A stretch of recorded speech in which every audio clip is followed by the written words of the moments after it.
Hello, this is Roger Kwasnikoff, and this is part 10 of Delzhi in 44 letters.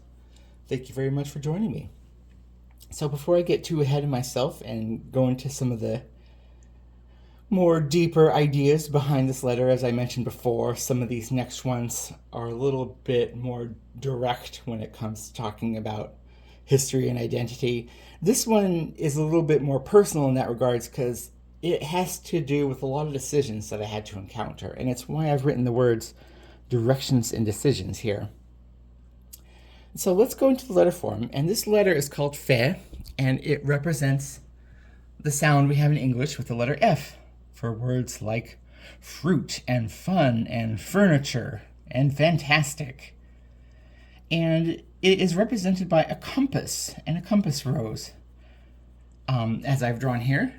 But this is a design I'm not happy with still, and even though I've been using the same one for a decade, I'm not happy with it because it just doesn't look like it lines up with other things. And to even make it, which is this very simple circular shape, I'm running out of room, circle and 4 dashes, it doesn't seem like it connects to a baseline very well. And the lowercase version is just the same, but you can also, if you don't have a lot of room, just use dots. Here's a circle with 4 dots. Or if you want to write even tinier, just like a little plus is fine. And so this letter, it seems like it's fine, but it feels like it takes a long time to make because of having to match up all those little lines to that circle. It doesn't sit right on the baseline. And the baseline in typography is just the line where all the letters sit, like the feet of most letters. They all line up and they look harmonious that way. And for me, it's vertical because I do vertical words. And no matter which way, this it just feels like it's hanging out somehow. It's not connected.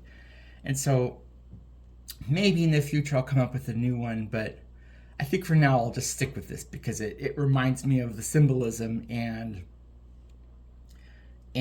I don't have to think about it too much. So, as I said, that this letter represents a compass and a compass rose, and it goes to decisions because this is the first letter that is in this system that's not a part of the base Dena'ina orthography. And an orthography is just that list of sounds that a language has. And so I had to decide, am I going to stick with the base sounds in the Dena'ina orthography, or am I going to incorporate sounds that are recorded in things like loanwords from other languages? And that's a big question to ask because it has to do with a couple things. My attitude about the past and language evolution, and it has to do with my attitude about what's applicable and what I want to put out there. And encountering this made me realize doing this whole written system is one big exercise in decision making. And with my own hand, in my own small way, pushing this language and the cultural identity it's connected to in a direction and having to either defend that or not look back, essentially. And even though that is very cool in a way, it's also a little bit frightening because it means that what I'm doing here, I can't really put back in the box. It's very Pandora's boxy. That this is going to be something that's connected to my name and is recorded, and that is a little intimidating, but I've decided to go ahead and embrace it and make these decisions for the sake of education and what I feel is a very approachable and immersible way to learn about these things and the existence of this language to begin with. So I've written 4 decisions here, and I'll try to go through them very quickly. I had to decide, of course, 40 or 44, because depending on your source, they might say the language has this many sounds or that many. And I decided to err on the side of making the system match how people speak and communicate now. And that's very important to me because I care about how living people identify and see this. I'm not really interested in the past that much. I am interested enough to be able to identify where layers and influences are and separate them out. But I'm also not too interested in the future. I think the future is very vague and that's going to change, and whatever I do with this will either play a part in it or it won't, and that's something that I can't concern myself with. So I concern myself with how people talk and communicate now, and that's why I decided to make a writing system in this way that's very visual and contemporary. Then I had to decide, am I going to look at neologisms or do strict preservation? And that is deciding between making new words or just using the words that I know and have. And because we live in a time where we have so many words and concepts that absolutely do not match the recorded level of this language, I've decided, kind of for the whatever the greatest good I have envisioned is, that I would put myself out there and make proposed new words and neologisms, and there's one associated with this compass. Then I had to decide, am I going to incorporate loan words or core words?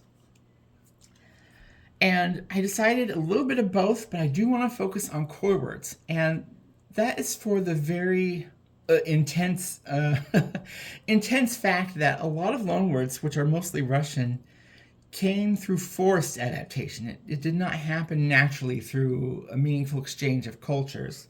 Going back to the word amiguk, we can imagine that despite all of the little conflicts between neighboring cultures that happened through some type of commerce and exchange. But when languages like Russian were introduced, those were introduced by force. And so I want to introduce concepts relating to this language that concentrate more on the core elements, like the words that we do have, and imagining their pieces as Legos for building some of the new things, going back to new words. And then I had to decide, am I going to do this as purely an academic exercise? Like, am I going to pursue this as a part of some type of institutional work, teaching, or am I going to do this independently on my own and on the side? And I decided independently for a couple reasons. One, it lets me do other things. And also, the academic side, even though it has done a wonderful job of making sure that knowledge of languages like Dena'ina still exists, even in the face of times when there was still forced adaptation happening, whether it was to Russian or even English. The academic lens puts a barrier and a distance between somebody's self-cultural context and the academic context. And so if you're a young person and you grow up in one of my tribe's communities and you decide you want to learn Dena'ina, it presents a very odd situation because, first of all, you're not going to have any people in your family that you can refer to who speak it or know about it very well. And second of all, people in your family community might even disapprove of that because there is still a lot of ingrained sentiment against one's native culture just from those periods of forced adaptation, and those repercussions are still strong with certain parts of the community today. And so even if you can overcome that and still decide you want to learn it, then you have to either use a book if you can find one, but that book doesn't tell you much, it just gives you a list of words. And if you do sign up like from a class through the state university system in Alaska, for example, you have to learn it from people who are not in your culture and they're not in your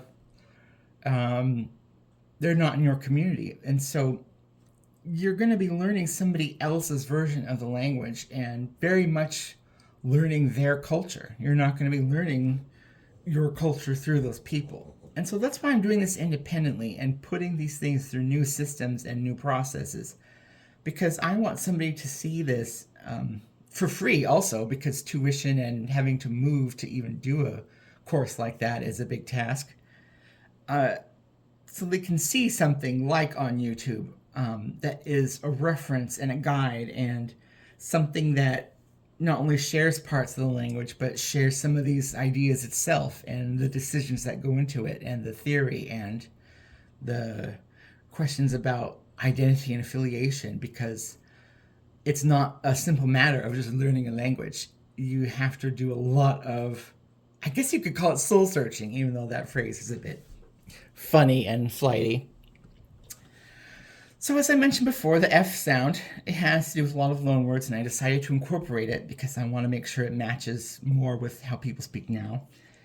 And one of the biggest loanwords that I can think of that uses it as the first letter is one of those Russian words, which is one of the words for fruit. And it's just fruki, I've written here with a little fruit ball.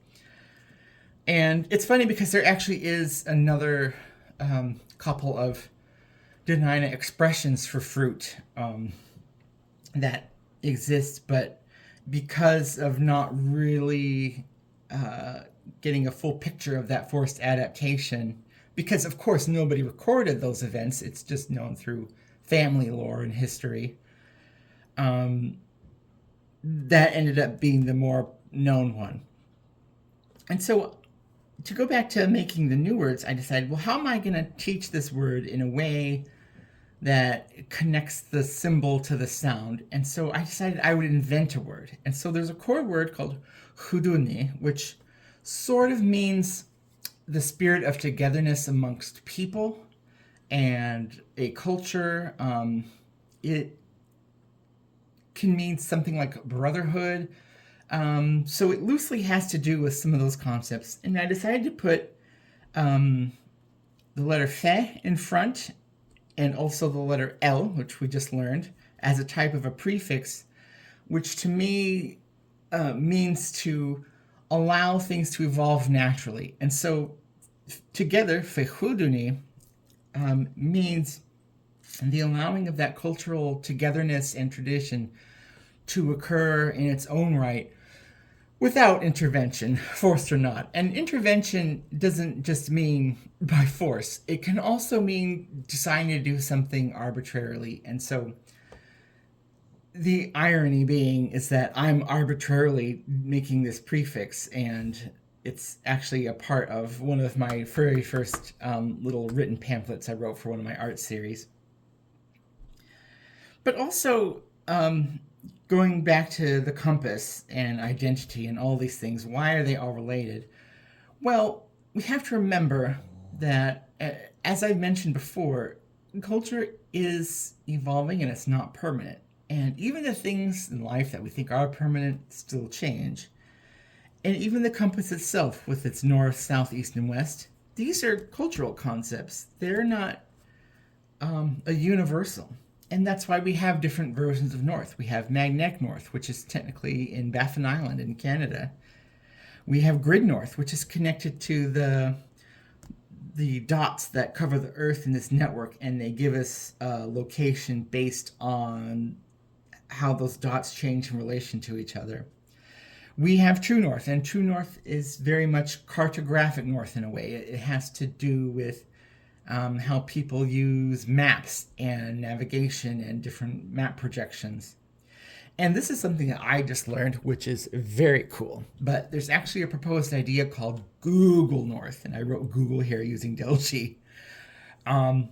Because the way Google has done mapping and navigation has permeated daily contemporary life so much, it has introduced what their version of north is, which is slightly different. I don't know all about the metrics of how Google Maps works and all of their own research and their own system, but you can say that there are 4 kinds of north, and there's actually a few more that people have conceptualized.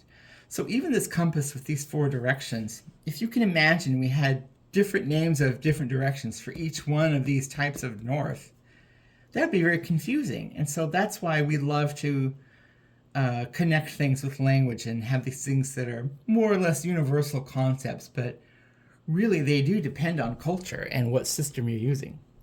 And so that's the last thought I would like to leave you with. I hope you've enjoyed this, and I will see you in the next one. Thank you very much.